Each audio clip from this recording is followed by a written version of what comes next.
Hello everyone, welcome back to my channel. For those of you who don't know me, my name is Sophia and I'm a first year medical student here in Deakin University in Australia, based in Geelong, and I'm also an international student from Russia.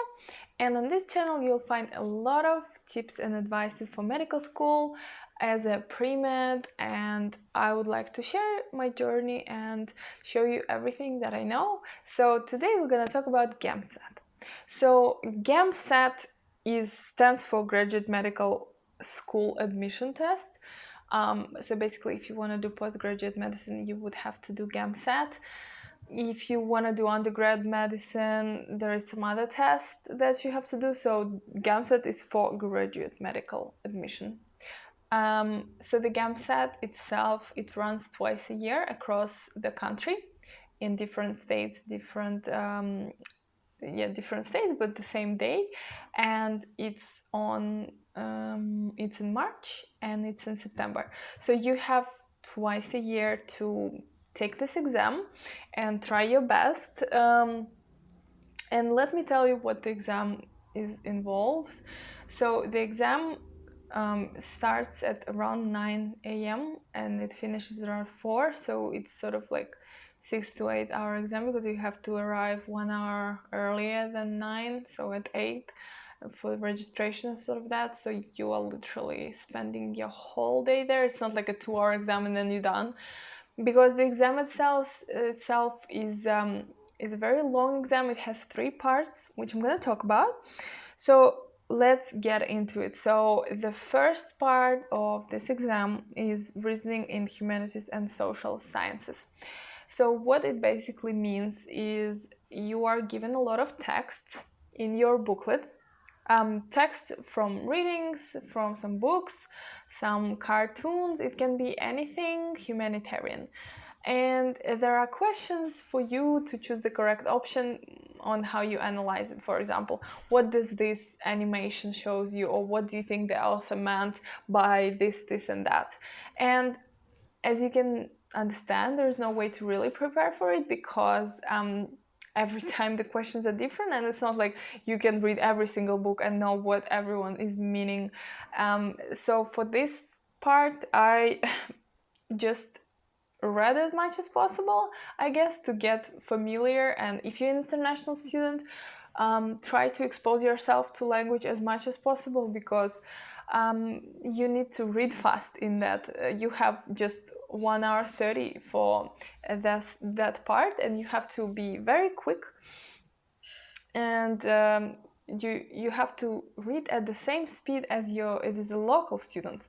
So for international students, the tip to, and both local students, is to read as much as possible. Also, if you have access to like audiobooks such as Audible, is very convenient, because when you're driving you can listen to the book and it will give you more perspective of different ideas of, you know, writers, of concepts, but clearly there's no way to prepare it for me. This is also my personal opinion. I'm not saying you cannot prepare for it. There are practice exams in such books like Des O'Neill books and all other hip stuff online. If you just go section 1 Gamsat practice questions, there are gonna be heaps.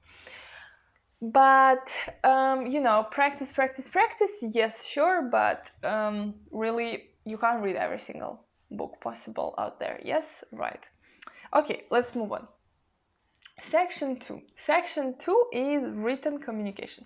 So basically essays, and you have to write 2 essays in 1 hour. Well, you have to handwrite it, so you have to be kind of quick, and your handwriting should be clear and concise, so that the examiners really know what you're talking about. But the essays themselves, they give you prompts, so you'll be given like a handbook and where you're gonna write your essay, and you have 5 prompts that will lead you to the topic. So you compose your own topic. For example, it can be anything. They can, you give the prompts about nature, and then you can talk about the pollution, or you can talk anything that inspires you about nature. So you can be as creative as possible. And for this part of exam, I believe hiring a tutor is a very good idea, because he the tutor who knows what kind of essays you expected to produce will get you like progress in that area. But also in terms of your spelling and in terms of how you phrase your sentences is very important. So I think that part of the exam tests your how well you speak. I guess that one for international students as well. Be careful with that one, because as international students, of course, it's harder to speak and write English. But also, when I was writing essays, all my tutors were saying that, you know, my essays were just as good as local students. So local students themselves make mistakes, just like us, because they just don't realize the grammar or something like that, or just they're not careful enough. So yeah, my advice for this section is hiring a tutor and practicing on your own. If you literally go to Google and search prompts Gamsat section 2 essay, you will have thousands, literally thousands of prompts, and you can write anything, like just as you want. But remember, try to stick to the time limit, because you have 1 hour for 2 essays, so 30 minutes for one essay. I don't know, not that much, but you can pick your style. For example, for me, I always picked a reflective essay, and I thought about my past memories or my childhood, and I tried to create some sort of story and tell the reader what I'm thinking about that topic. So it was as natural as possible, but you can be as much as you want. You can be as formal as you'd like. There is really no guidance to how you can write this essay. You should just be very fluent and make a idea, state your idea in the essay, so the reader knows what do you want to bring with this essay to the world. Like, what is your concept? What do you want to say with that? Not just saying how pollution is bad, but what's behind it. For example, if we're talking about pollution, what can we do to improve it? Or what do you think, like, inside of you, that are you concerned, or anything like that? So if you understand my opinion on that, that's great.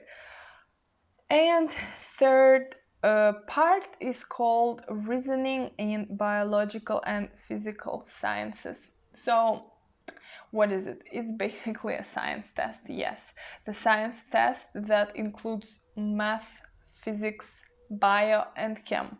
Because they want, I guess, people who know something about organic chemistry, they know something about humans, but literally some questions are just so much in detail and so much into physics that I have never learned about. So yes, you can prepare for that part, and that part I think should be spent more attention, because it's the heaviest part, it's the last part, and it's the part that goes for 3 hours.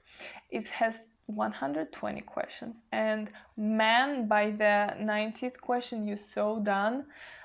It's impossible, like your brain just switches off, it needs a break, but you have to keep going. It's like a race, it's a race for the place for medicine.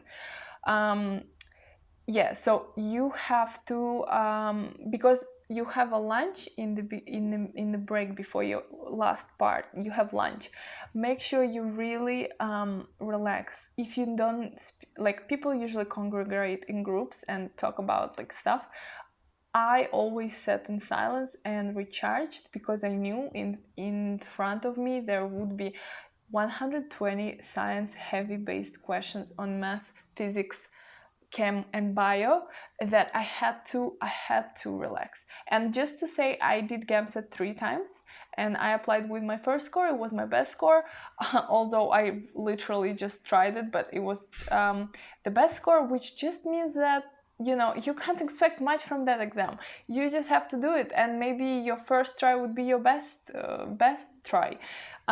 So don't expect much of this exam. As much as you can prepare for it, it's so unexpected. It's so stamina proving. You have to literally sit 8 hours at the exam.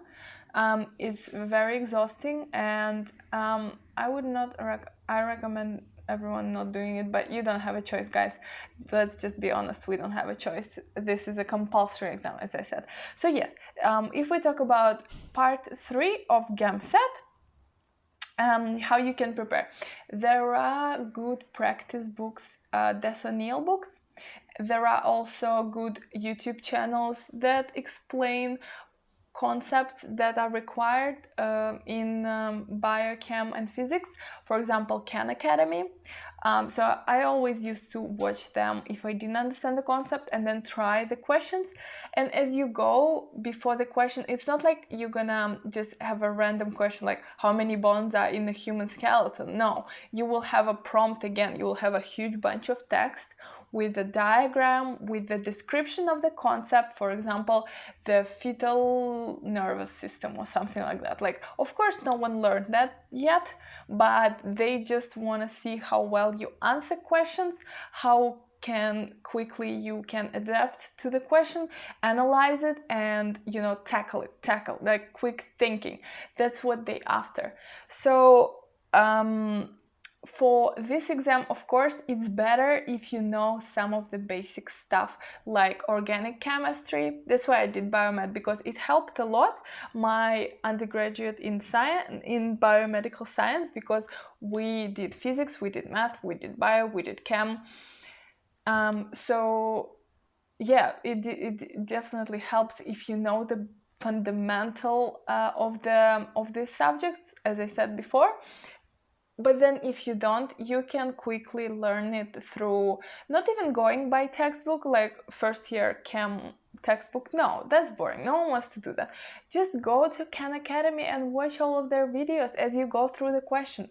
For example, start with your Des O'Neill practice book, and then if you don't know what they talk about, like Google it, watch a video or two. And then even without video, you can try to answer it, because I am saying to you that the GAMSAT is not about knowledge as it is. It's about how you can implement what they've given you. So, because as I said, for postgraduate medicine, you can do any undergraduate degree. You can have bachelor of any kind, but you will have to be smart. And they want smart people. They want people who think fast and who do fast and implement the knowledge. So those are the tips, and this is the GAMSAT in 12 minutes. See, I made it. What I'm gonna say to you, if you want more advice on GAMSAT, write in the comments below what you want to know more, because I'm gonna be monitoring the comment section and make videos as you please. So give me some ideas if you want to know more about GAMSAT, like how I did it. But to say, I told you everything that I used. I used Des O'Neill, I used Khan Academy, I had a tutor for my essay, and I did it 3 times, and my first try was the best one. So there you go. Unexpected, heavy exam. There you have to do it if you want to do medicine, but you can do it. If I could do it, an international student from Russia, you could do it too. So constant practice is key. I used to spend all my summer holiday when everyone was like partying and going to the beach. I went back home and I studied every day from like 9 to 5. Yeah. And then I also spent time with my family, but I dedicated this time for my exam, because when you're in uni and you're trying to study for GAMSAT, it's just too much. You need to concentrate on your uni mark because it's important as well. So I would say take the time off when you have your summer holidays and prepare for this exam. So it would be better that way than when you study during your uni. Yeah, and also check the official GAMSAT website for how to register. And yeah, there are also some companies that offer tutoring, but I would not recommend them because first, I'm not sponsored by them. Secondly, I'm not sure they're that good. Maybe, I mean, I don't know. So I know nothing about, don't ask me about that. I just told you everything I know, and I hope that was helpful. If you liked what you saw, give it a like. I'd be glad. I'd just be happy. But yeah, keep tuned for more.